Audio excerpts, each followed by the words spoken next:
കുട്ടികളെ ഒരുപാട് നമ്മൾ കുറ്റം പറയാറുണ്ട്. കാരണം അവർ MDMA ഉപയോഗിക്കുന്നു, ലഹരി മരുന്നുകൾ ഉപയോഗിക്കുന്നു, പറഞ്ഞതനുസരിക്കുന്നില്ല.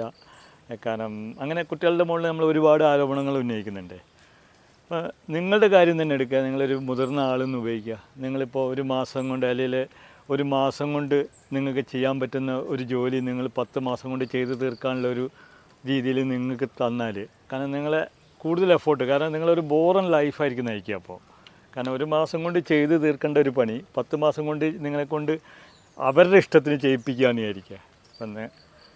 അപ്പം നിങ്ങൾ ഈ 10 മാസം നിങ്ങളൊരു ബോറൻ ലൈഫായി നോക്കി. ഈ ബോറൻ ലൈഫ് കാരണം വേറെ എല്ലാം മനുഷ്യർക്ക് താങ്ങാൻ പറ്റും, പക്ഷെ ഒരു ബോറടി ആൾക്കാർക്ക് താങ്ങാൻ പറ്റില്ല.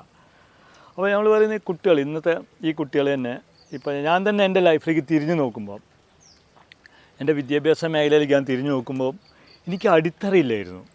വിദ്യാഭ്യാസ മേഖലയിൽ ഒരു അടിത്തറയില്ല. കാരണം എനിക്ക് കണക്കിൻ്റെ മേഖലയിലോ ഭാഷയുടെ മേഖലയിലോ ഒരു അടിത്തറയില്ലാത്തൊരു മനുഷ്യനായിട്ടാണ് വളർന്നു വന്നത്. അതാണ് ശരിക്കും പറയുകയാണെങ്കിൽ എല്ലാവരും ഈ അടിത്തറയില്ലാത്തതിൻ്റെ മുകളിലാണ് വീട് പണിതത്. പക്ഷേ എല്ലാവരുടെ വീടും പൊളിഞ്ഞു കിടക്കുകയാണ്. അപ്പം നമ്മളെല്ലാവരുടെ വീടും പൊളിഞ്ഞതായത് കൊണ്ട് നമുക്ക് നല്ല വീട് ഏതാണ്, ഒറിജിനൽ വീട് ഏതാണ് അറിയില്ല നമുക്ക്. കാരണം കുട്ടികളപ്പോൾ കുറ്റം പറയാനുള്ള ഒരു അവകാശം നമുക്കില്ല. കാരണം അവർ ഈ ഒരു ബോറൻ ലൈഫിൽ നിന്ന് രക്ഷപ്പെടാനാണ് പല ഉപാധികളും സ്വീകരിക്കുന്നത്. അപ്പോൾ ശരിക്കും ഒരു 10 മാസം കൊണ്ട് പഠിക്കുന്ന കാര്യം, കാരണം കുട്ടികൾക്ക് നല്ല ഫൗണ്ടേഷൻ ഉണ്ടാക്കി കൊടുത്താൽ അവരുടെ ഭാഷയിലും അവരുടെ എല്ലാ മേഖലയിലും ഫൗണ്ടേഷനായി ഘട്ടം ഘട്ടമായിട്ട് വളർത്തിക്കൊണ്ടുവന്നിട്ടുണ്ടെങ്കിൽ ഈ 10 മാസം കൊണ്ട് കുട്ടി പഠിക്കുന്ന കാര്യം കുട്ടിക്ക് 1 മാസം കൊണ്ട് പഠിച്ചെടുക്കാൻ പറ്റും. ബാക്കി 9 മാസം അവർ പ്രൊഡക്റ്റീവായിട്ടുള്ള മറ്റു മേഖലയിലേക്ക് അവർക്ക് എൻ്റർ ചെയ്യാൻ പറ്റും. അപ്പോൾ ആ രീതിയിലൊരു വിദ്യാഭ്യാസമാണ് നമുക്ക് വേണ്ടത്. കുട്ടികൾക്ക് ഭാരം കൂടിയെന്നല്ല പ്രധാന പ്രശ്നം. കുട്ടികൾക്ക് ഭാരം കൂടിയല്ല, അത് ശാസ്ത്രീയമായി ഇത് കുട്ടികൾക്ക് പഠിക്കാനുള്ള ഒരു അവസരം സൃഷ്ടിക്കുന്നില്ല. ഇപ്പോൾ ഉദാഹരണമായിട്ട് എലോൺ മസ്ക് പറഞ്ഞൊരു കഥയുണ്ട്. എലോൺ മസ്ക് ഇപ്പം റോക്കറ്റ് സയൻസ് പഠിക്കാൻ പോകുമ്പോൾ എലോൺ മസ്ക് എന്താ ചെയ്യുക, ഞാൻ ഒരിക്കലും റോക്കറ്റ് സയൻസിലേക്ക് എടുത്തു ചാടില്ല. ഞാൻ ഫിസിക്സിൽ അല്ലെ ഭൗതികശാസ്ത്രത്തിലെ അടിസ്ഥാനം എനിക്കറിയുന്ന ഞാൻ മാസ്റ്റർ ചെയ്ത ഘടകത്തിൽ നിന്നും ആരംഭിക്കുകയാണ് ചെയ്യുക. അത് മാസ്റ്റർ ചെയ്യും, അടുത്ത സ്റ്റേജ് മാസ്റ്റർ ചെയ്യും, അടുത്ത സ്റ്റേജ് മാസ്റ്റർ ചെയ്യും. ഇങ്ങനെ ഞാൻ അറിയാതെ തന്നെ റോക്കറ്റ് സയൻസ് മാസ്റ്റർ ചെയ്തോളും.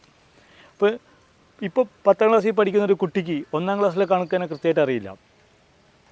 അപ്പോൾ ശരിക്കും ചെയ്യേണ്ടത് ആ കുട്ടി ആ 9ാം ക്ലാസ്സിൽ കുത്തിമറിയുന്നതിൻ്റെ പകരം തിരിച്ചു പോയി 1ാം ക്ലാസ്സിൽ അവൻ മാസ്റ്റർ ചെയ്ത മേഖലയിൽ നിന്ന് ഘട്ടം ഘട്ടമായിട്ട് മാസ്റ്റർ ചെയ്ത് വരിക. ശരിക്കും ഈ 9ാം ക്ലാസ്സിൽ പഠിക്കുന്ന കുട്ടിക്ക് കണക്കറിയില്ല, ഇവൻ 1ാം ക്ലാസ്സിലെ കണക്ക് ആരംഭിക്കുകയാണ് ചെയ്യേണ്ടത്. അത് മാസ്റ്റർ ചെയ്ത് വന്നിട്ട് ഒറ്റ മാസം കൊണ്ട് തന്നെ ആ കുട്ടി വീണ്ടും 9ാം ക്ലാസ്സിലോ 10ാം ക്ലാസ്സിലോ എത്താൻ പറ്റും കുട്ടിക്ക്. ആ രീതിയിലുള്ളൊരു ആ രീതിയിലുള്ള ട്രെയിനിങ്ങാണ് നമുക്കിനി ഇപ്പോൾ ആവശ്യം കുട്ടികൾക്ക്.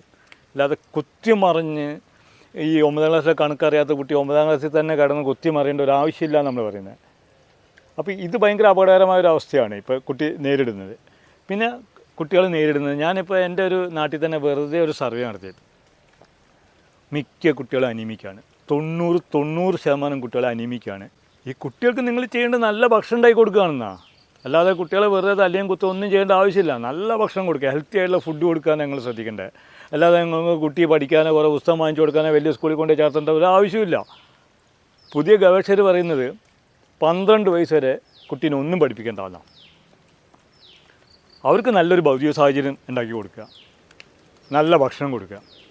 12 വയസ്സാകുമ്പോഴേക്കും കുട്ടി സ്വന്തം വഴി കണ്ടെത്തിക്കോളും. നിങ്ങളൊന്നും ചെയ്യേണ്ട ആവശ്യമില്ല. അവനോ അവളോ ആ മേഖലയിൽ മാസ്റ്റർ ചെയ്തോളും. അവർ നല്ലൊരു ലോകം ഉണ്ടാക്കിക്കോളും. നിങ്ങൾ ഒന്നിനെ പറ്റി ഉത്കണ്ഠപ്പെടുന്നത്, നിങ്ങളും ഈ ജീവിക്കേണ്ടത് ഈ നല്ല ലോകത്താണ്.